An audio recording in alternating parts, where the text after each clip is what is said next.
Assalamualaikum warahmatullahi wabarakatuh. Selamat pagi anak-anak. Bagaimana kabarnya hari ini? Alhamdulillah, semoga kita semua dalam lindungan Allah dengan keadaan sehat dan penuh semangat untuk belajar ya. Ibu sangat senang bisa bertemu dengan kalian di pembelajaran hari ini. Seperti biasa, sebelum kita memulai pembelajaran hari ini, mari kita awali dengan berdoa terlebih dahulu. Berdoa menurut agama dan kepercayaan masing-masing. Berdoa dimulai.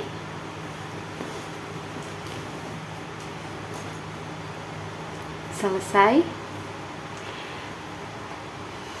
Terima kasih anak-anak. Semoga dengan doa ini pembelajaran kita hari ini diberkahi dan ilmu yang kita pelajari bermanfaat untuk kita semua. Amin.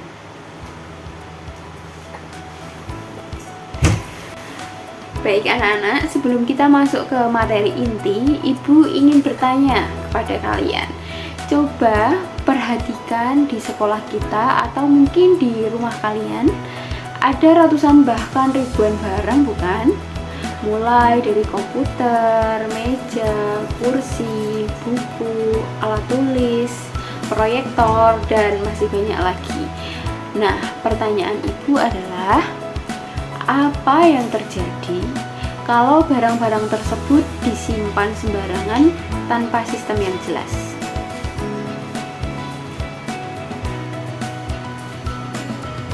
Kemudian, pernahkah kalian mengalami kesulitan dalam mencari barang karena tidak tahu di mana barang itu disimpan?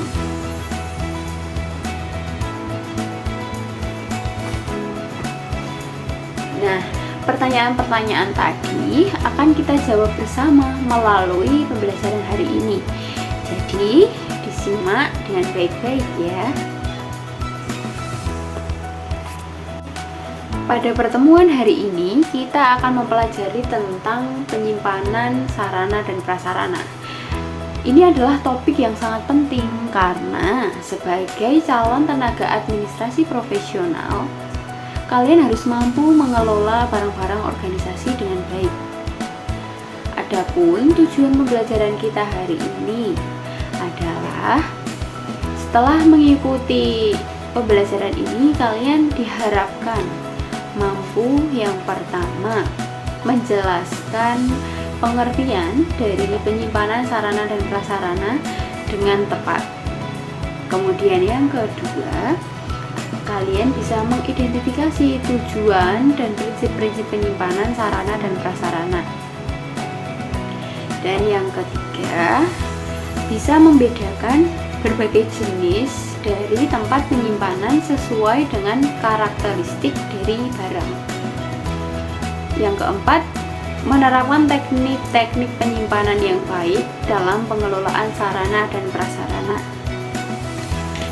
Dan yang terpenting, kalian dapat mengaplikasikan pengetahuan ini dalam praktik nyata di dunia kerja nantinya.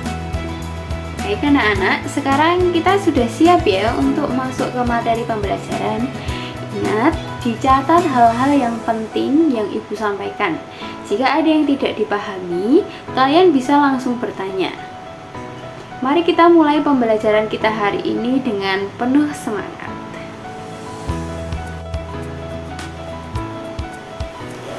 Mari kita mulai dengan memahami pengertiannya.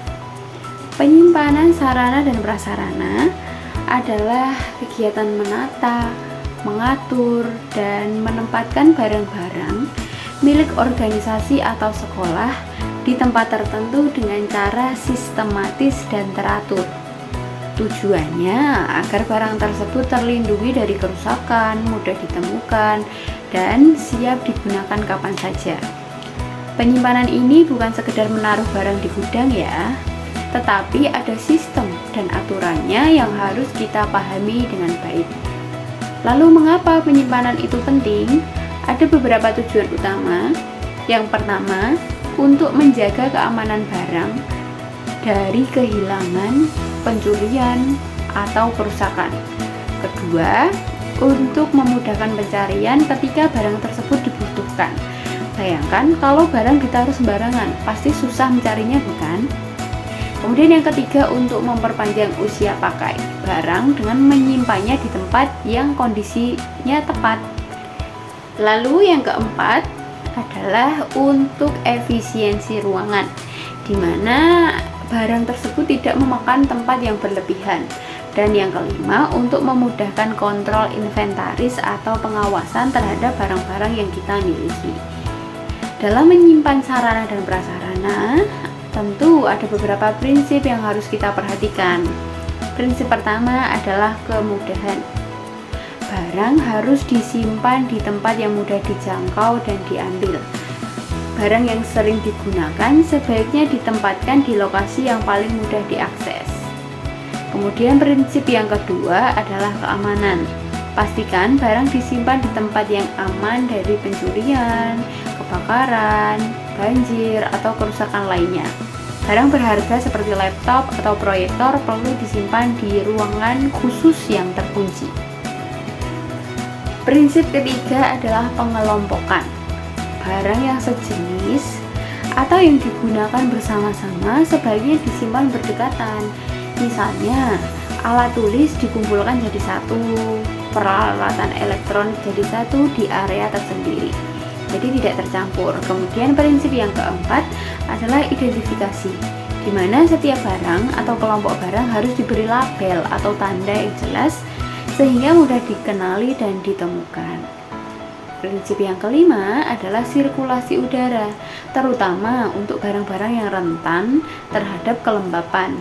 Jadi dipastikan harus ada ventilasi yang baik di tempat penyimpanan barang tersebut. Ada berbagai jenis tempat penyimpanan yang bisa digunakan, disesuaikan dengan jenis barangnya. Yang pertama itu ada gudang, di mana gudang adalah tempat penyimpanan utama untuk barang-barang dalam jumlah besar. Biasanya untuk barang yang belum atau jarang digunakan. Kemudian ada ruang arsip, itu khusus untuk menyimpan dokumen-dokumen penting seperti surat, rapot, atau arsip administrasi. Kemudian ada lemari atau kabinet, itu untuk menyimpan barang-barang kecil seperti alat tulis, dokumen, atau peralatan kantor. Kemudian ada rak penyimpanan. Rak penyimpanan ini cocok untuk barang-barang yang perlu ditata secara vertikal agar menghemat ruang. Kemudian ada ruang khusus seperti ruang server untuk komputer atau laboratorium untuk peralatan praktik. Lalu bagaimana cara menyimpan yang benar? Pertama, membuat sistem pengkodean atau numbering untuk setiap barang. Jadi misalnya dengan kode lokasi dan kode jenis barang, itu nanti kodenya apa. Kedua, gunakan kartu barang atau sistem digital untuk mencatat lokasi penyimpanan setiap item. Yang ketiga, terapkan sistem first in first out. Barang yang masuk duluan harus dikeluarkan atau digunakan terlebih dahulu. Hal ini penting untuk barang yang punya masa kadaluarsa. Kemudian lakukan pemisahan antara barang yang masih bagus dengan barang yang rusak. Selanjutnya, lakukan stok opnam secara berkala, yaitu pengecekan fisik barang untuk memastikan data sesuai dengan kondisi realnya.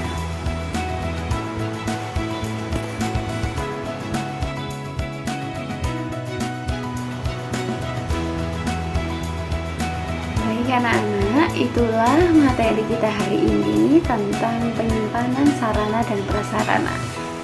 Ingat ya, penyimpanan yang baik itu bukan hanya soal menaruh barang, tetapi ada sistem, prinsip, dan teknik yang harus diterapkan.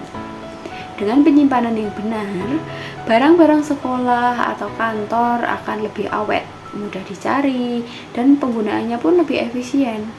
Sebagai calon tenaga administrasi profesional, kalian harus menguasai keterampilan ini dengan baik.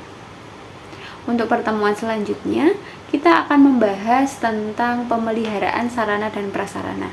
Jadi, mohon dipersiapkan dengan baik ya.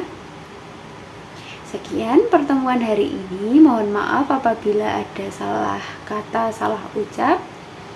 Sekian, wassalamualaikum warahmatullahi wabarakatuh.